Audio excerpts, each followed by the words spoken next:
Hey. Hi. Hello. Welcome back, Misfits, and welcome back to a new episode. Today, we are continuing the Holiday 411 series, and we're talking about Hanukkah. Hanukkah. Yes. Hanukkah. Before we begin this episode, we want to warn you, and we know that, yes, And the holiday, yes, we want to acknowledge that the holiday has already passed, but we still wanted to talk about it. Yeah, it was kind of, in the back of our mind, and we kind of hesitated a little bit, which is why it's a little late, but it was something we wanted to do. Yeah. So. And I don't know what day this is about to come out, but it's past Hanukkah. Yeah, but we just know it already passed. Yes, it's important, and we're talking about it because we don't know anything about it, and we you might not either. Yes, unless you're our Jewish counterparts. Happy Hanukkah. Happy belated Hanukkah. Yes. Yeah. All right. So, as we said today, we're going to talk about Hanukkah. We said Hanukkah 17 times. We know very little about this holiday, so we're going to learn together. So quick, say all the things you know about Hanukkah. I just know from TV shows. I know the thing about the dreidel. Yes, and that it burned for 8 days. Yes.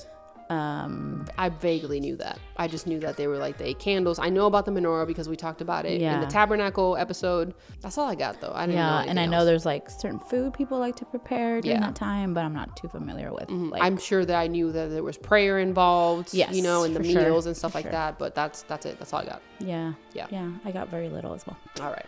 So, okay, now that not nonsense is over, let's dive into this holiday. Hanukkah means dedication in Hebrew. It is the 8-day Jewish celebration that commemorates the rededication during the 2nd century BC of the Second Temple in Jerusalem, where Jews had risen up against their oppressors in the Maccabean revolt. The Maccabees.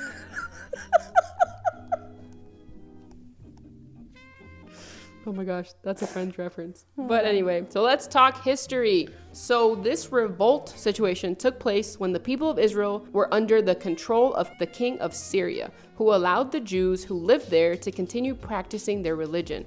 But then the king's son was in power and he outlaws the Jewish religion and ordered the Jews to worship Greek gods. This king disrespected the temple by placing an altar for the Greek god Zeus inside the temple and started sacrificing pigs to Zeus inside the temple, which is the crazy part. Yeah. Well, it's all crazy, but the fact that it's inside the temple just makes it even worse. Yeah, very disrespectful. Yeah. So now, of course, this infuriated the Jewish people, and a Jewish priest named Matthias and his 5 sons started a rebellion against the king. It took about 2 years, but by then, the Jews had successfully driven out the Syrians out of Jerusalem. After they won, they cleaned the second temple of all the pagan images, they rebuilt its altar, and lit its menorah, which were meant to be kept burning every night. So if you remember, the menorah was also a part of the OG temple, aka the tabernacle. And now that it was a permanent building, like now that the temple was a permanent building, there was still a menorah present. And if you want to know more about that, just refer to the Tabernacle series of episodes. Yes. Well, there's a couple of those. Talked about it. Yep. So in this moment of the menorah being lit, we find out what is called the quote unquote Hanukkah miracle. And what had happened was that although they only had oil to keep the menorah lit for a single day, it actually burned for 8 nights, leaving them time to go get more oil for the lamp. So because of this miracle, the Jewish people were inspired to proclaim a yearly 8-day festival. So Hanukkah usually falls in November or December. Hanukkah of this year began on Sunday, December 18th and ended on the evening of Monday, December 26th, hence why this episode is late. Yes. We know it already passed. Yes. So Hanukkah is often called the Festival of Lights. The holiday is celebrated with the lighting of the menorah, traditional foods, games, and gifts. So, or as we previously stated, so the holiday revolves around the lighting of the menorah, like we've said. They also have yummy food like potato pancakes called latkes and filled donuts called sufganiyot. Sufganiyot? Yes, that sounds... Yes. I think as good as we're gonna get. Yes, and I'm gonna spell it just in case you want to Google it. Sufganiyot. Other customs include playing with a 4-sided spinning top called a dreidel and exchanging gifts.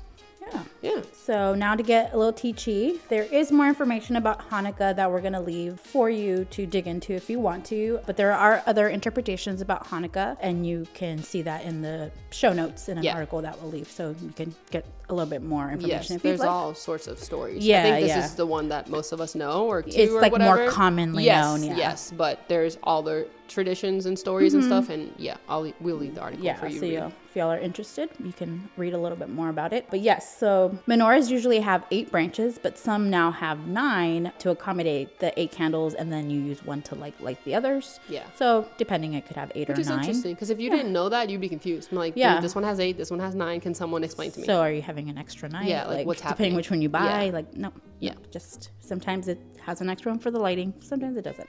Something interesting is that the story of Hanukkah does not appear in the Torah, which aka is the first 5 books of the Bible. This is because the events that inspired the holiday occurred after it was written. It is, however, mentioned in the New Testament, specifically in John 10:22, where it mentions the Feast of Dedication. And this feast is just another name for Hanukkah. Yeah, which is interesting. It was like, it happened, but it happened after the Torah was written. So it's just it's not in there, but it's in the other one. But it's in season it's still there. Yes. It's in season.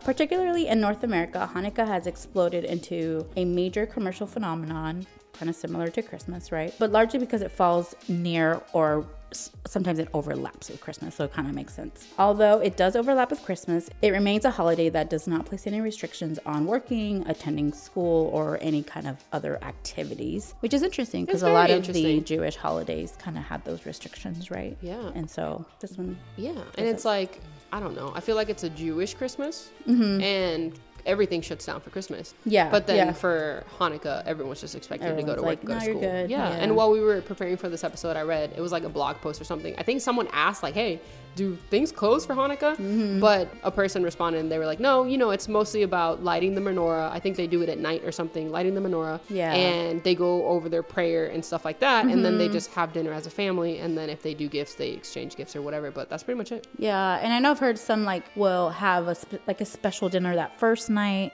to kind of kick it off. But to the point, it's not like they're off for 8 days or anything like that. Right. So that's just interesting. It is interesting. It's different. Yes. The gift giving thing is interesting too, because gifts haven't always been associated with Hanukkah. So apparently gift giving has traditionally been done as part of another Jewish holiday known as Purim, which is just linked to Hanukkah. But that began to change around the 1880s when American Jews began adopting the Christmas custom. By the early 20th century, the Yiddish press was running articles and ads encouraging immigrants to buy Hanukkah presents for children. And when post-war commercialism transformed and increased gift giving for Christmas, it had a similar effect for Hanukkah and the Hanukkah presents. So now there's a tradition that children and some families get a present for every night of the holiday. So that's interesting. It hasn't always been that way since, Hanukkah started, but it's something that's fairly recent, and now it's something that sometimes it's every night or most nights. But gift giving is part of it. It's interesting because it just depends on the family. Like if they're super traditionalists, they're like, no presents. No presents. And then, or they might do like one present, or, I don't know. Or what if they have a hybrid family, right? And they celebrate Hanukkah and Christmas, I don't know. That's too many gifts. You're not getting that. So it's very interesting. It's very interesting. So that was Hanukkah. Yeah, it's Hanukkah in a gist. We wanted to talk about this holiday. We thought it was important. We wanted to learn more about it. Yes. And as we stated previously, we don't want to offend anyone. And of course, if you celebrate Hanukkah or the Hanukkah story differently than this, there is an article that has different variations of the story. So we are going to leave that linked in the show notes, and we hope that you enjoyed that. And as always, this is Fran. This is Yadi. We are the Midtown Misfits, and we will see you next week. And happy belated Hanukkah. The episode is late, and we know it. Okay, bye. Bye.